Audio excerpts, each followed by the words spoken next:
Thank you for attending the meeting tonight. Obviously, we need to elect somebody to sit in the chair, so I'll open the meeting at 6 o'clock and try to keep this as simple as possible.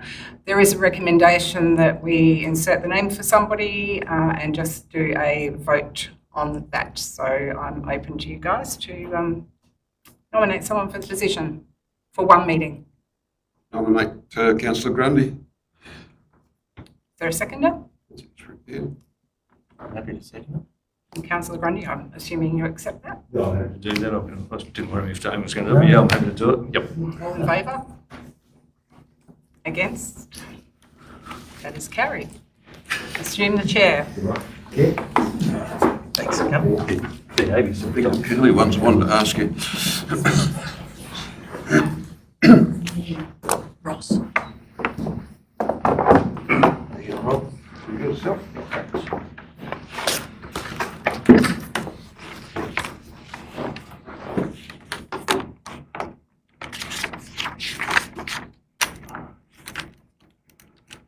Welcome everybody.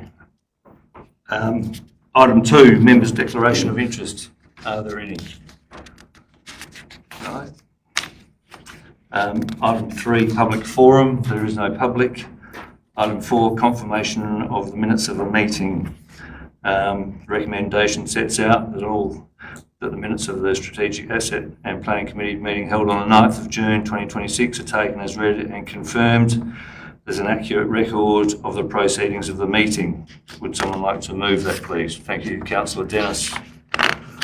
Thanks, Councillor Rayner. All those in favour? That's passed. Item 5, matters laid on the table from previous meetings. There are none. Item 6, reports for decision. Item 6.1, I see that's a very comprehensive report. Kelly, did you want to elaborate on that report any further?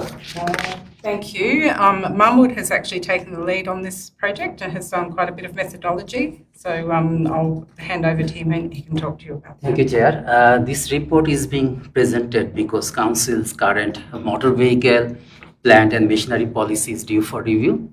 The policy was last adopted in 2020.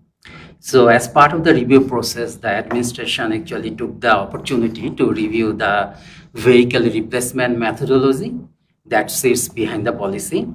So this report actually explained the proposed methodology, which moves away from a simple age-based replacement approach to the whole asset life and vehicle-specific assessment requirements. So if the committee endorses the proposed methodology, we'll update the motor vehicle, plant and machinery policy accordingly, and it will be presented in the next council meeting for the adoption. I'm happy to take any question if you have. Thanks, Mahmood. Does anyone have any questions or comments? Yes, Councillor. I'd like to move the motion and make a comment. Absolutely. Yep. Just in relation to the policy, I think there's some real merit in the I'd like to commend the comprehensive nature of the report as well. I think there's some merit in the ideas put forward. So moved, Councillor Dennis. Do we want to have any discussion prior to that? Councillor Goodman.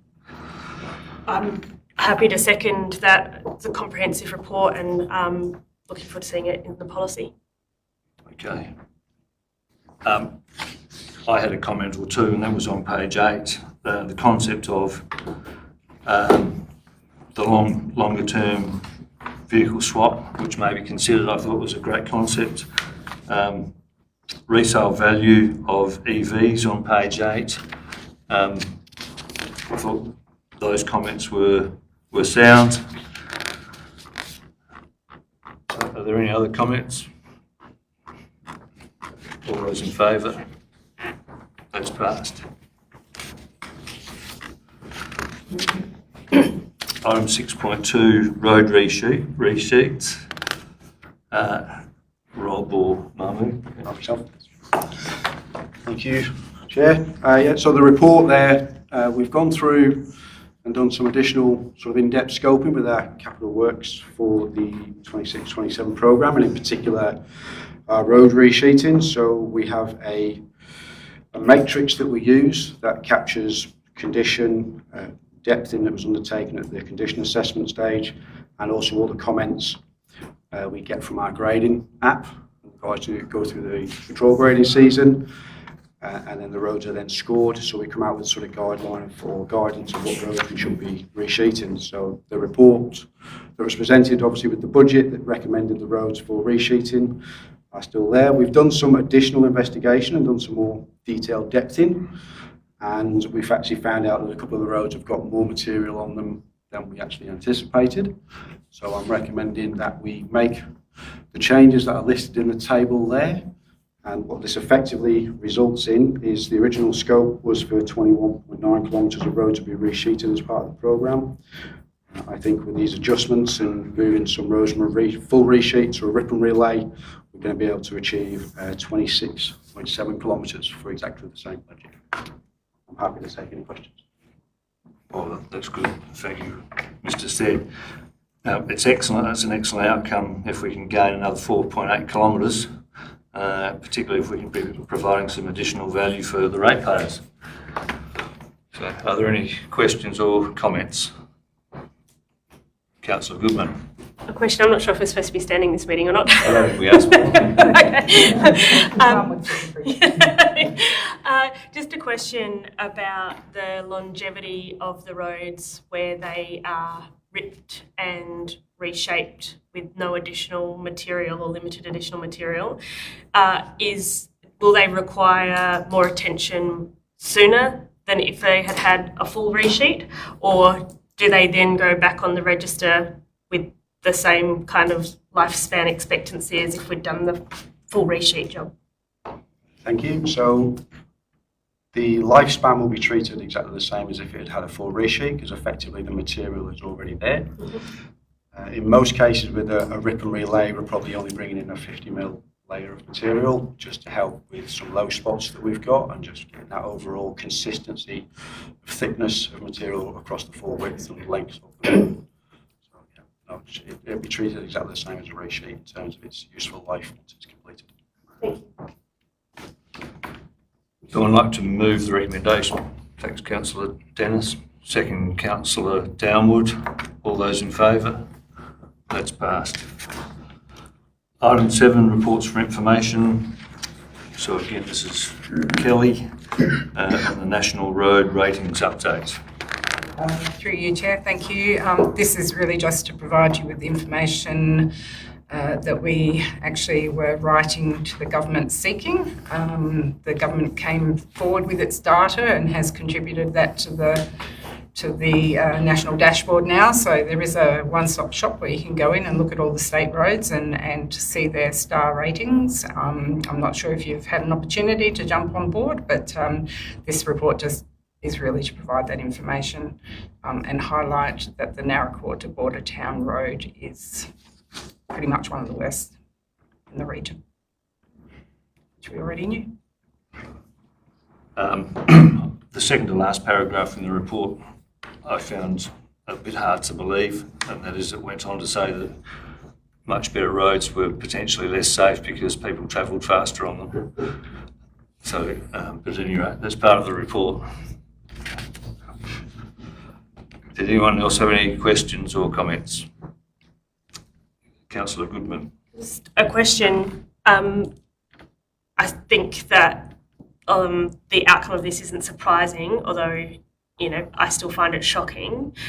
And I think that, you know, with reviews that state government have enforced upon council in terms of long-term financial plans and assets that we maintain, you know, if we were maintaining our assets in this way, we would be getting a lot of advice and scrutiny about that. I guess it feels like an unfair double standard. But more constructively, how can we use the outcomes of this to help advocate for the, you know, immediate or, you know, quick upgrade and to that road for, you know, our ratepayers and the people who are using that in our district? Even though this is a report for information, with the agreement of the chair, we can put forward a motion. You can put forward a motion that we craft a response or draft something for council's consideration to send to the government in relation to these roads. Thank you. And if I may, given that any motion here tonight would go to our next council meeting anyway, I foreshadowed putting a motion to that at the next council meeting. Councillor Dennis. Just through the chair to the CEO, like the concept and the idea and agree it's a terrible report, but in your experience, is it beneficial to councils to criticise state governments when it comes to their roads? Like, does it get you more money? I don't think I've Or does it get you been. more attention? I don't think I've been involved in any regional council that hasn't criticised the state government in relation to its roads, because our community uses those roads and a lot of the complaints about those roads come to us. So I think we need to obviously advocate for our community, Excellent. whether it has a longer term repercussion. Yeah. Councillor Downwood. Yeah, just through the chair. Kelly, do you know about the Walla Range Council with the Southern Highways Road?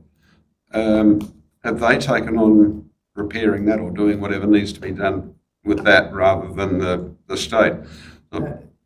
It is a major project that they've taken on, and the state has funded. I'm not 100% across the funding arrangements or the detail of that, and what is the technical specifications of what they're doing versus what the department might do.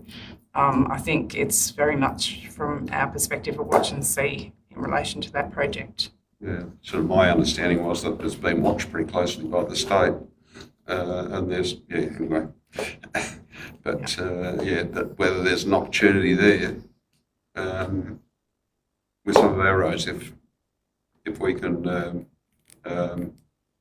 take on those works. That's, I don't know, if we've got the ability to be able to do that sort of stuff, I don't know.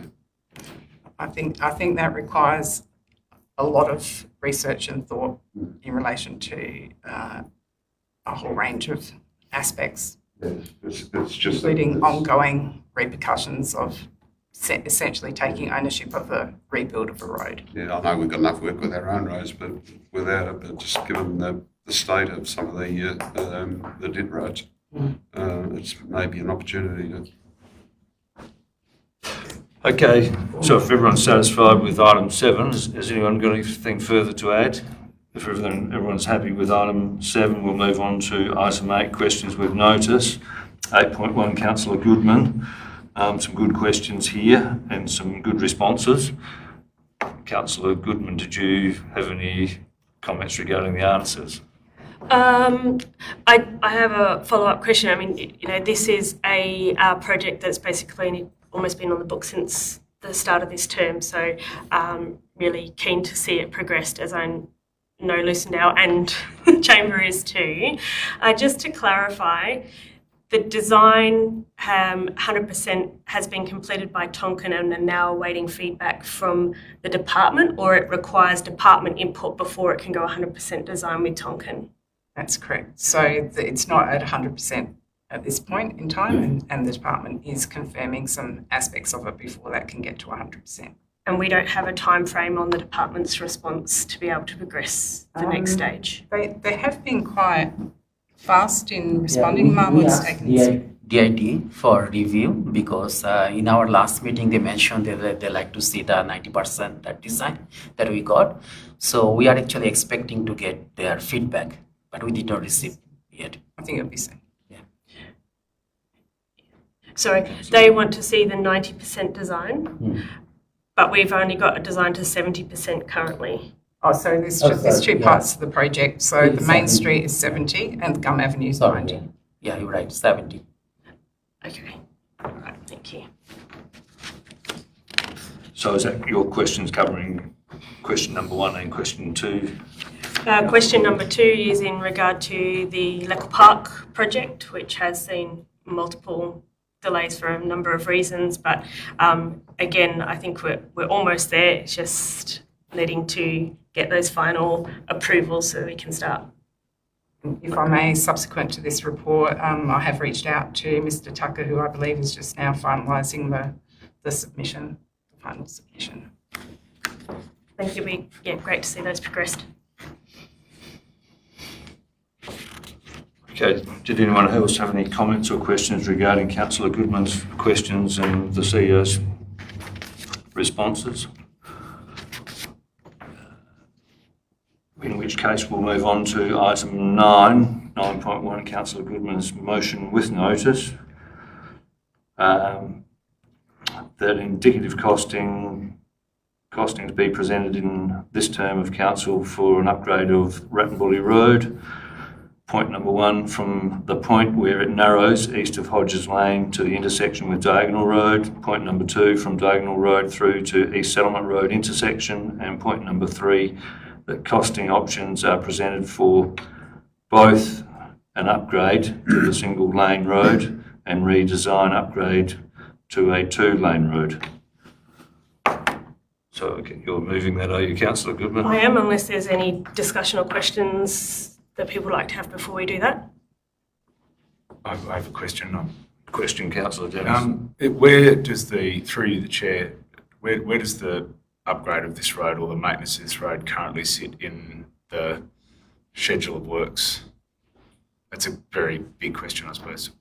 Hierarchy. So Rattenbully Road is a link road in the hierarchy. This particular section doesn't actually appear on council's radar. It's not in our 10-year plan to do any upgrades to this section. It would more be undertaking appropriate maintenance to maintain its current width and dimension at the moment, as it currently stands. Can I ask a question before this? The second, can I just get some background behind the motion? Of course. You may recall that Mr. Bull came in and presented to council on this road and requested consideration, I think maybe even as part of the budget process. And he pointed out the way in which the road is used and that sections of that road are also used by school bus. And it wasn't possible to consider it as part of the most recent budget considerations, and in order to do so, obviously we need a fair amount of information around the costs. He described it in several sections as reflected in the motion, and so as we've just heard, it doesn't currently feature at all in the forward 10-year plans for upgrades. So in order for us to make a considered decision about what needs to happen to that road, I thought I'd ask for this work to be done. I have spoken with the CEO, who has indicated that by the end of the term is a reasonable time frame to ask for that, but at the same time it's not a back of an envelope kind of exercise and does require some work. I'm happy to second the motion, Chairman. Can I just ask you a question? Yes, you certainly can. CEO, through Kelly, how do you see the appropriateness of going down this path, given that it's not on the hierarchy at this point and it's not up for review anytime soon? Do you see it as we set out the costings and know what those costings may be for future reference? Is that how you see it? Yeah. I think that it's not. We can do some costings. We are going to have to look quite closely at different options. There are a lot of very big trees along quite a stretch of that road and quite close to the road. It may be something that we do costings and council considers something that we could do over a staged period. So as Rob said, it is a link road. It is quite a heavy traffic road. It does link, a couple of main other roads. So potentially it's something that we could look at a staged approach and council can consider that in this term. Councillor Ross.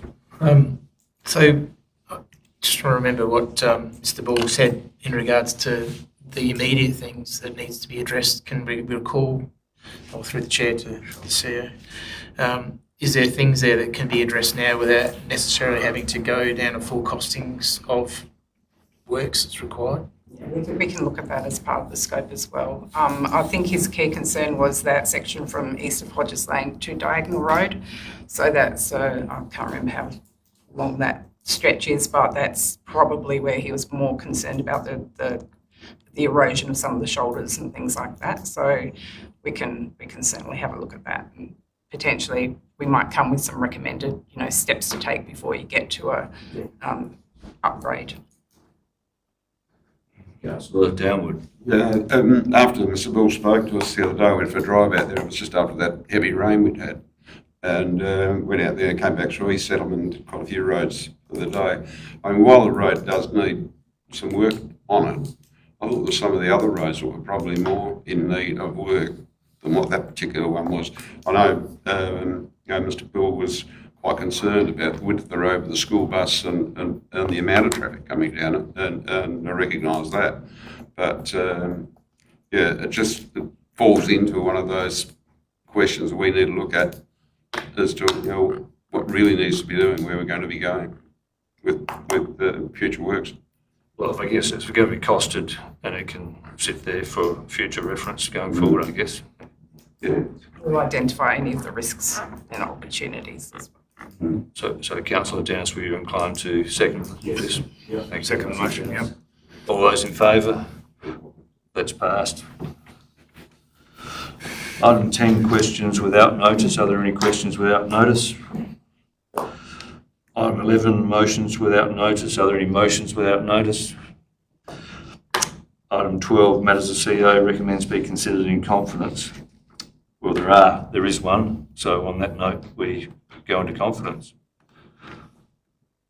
Just turn off the